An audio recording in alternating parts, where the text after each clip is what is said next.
Ano ka bang babae ka? Ako ay nagliligpit. Tapos ikaw ganyan. Ay grabe.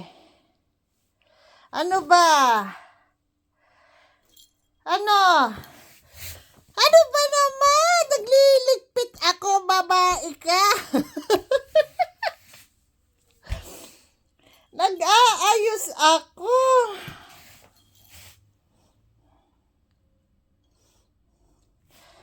Sa mga nagtatanong, ano to? Kulambo po ito. Hindi pa ako makatulog ng walang kulambo sa paa. Ngayon, minana ito ng anak ko sa akin. Itong puti, rubber sheet. Na kapag ako'y nireregla, para hindi tagusan ang aking bedsheet.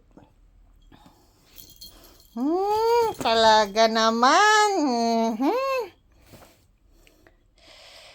Ay nako. Mana po sa akin yan.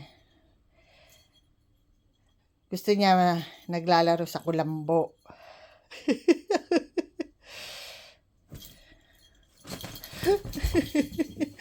Okay.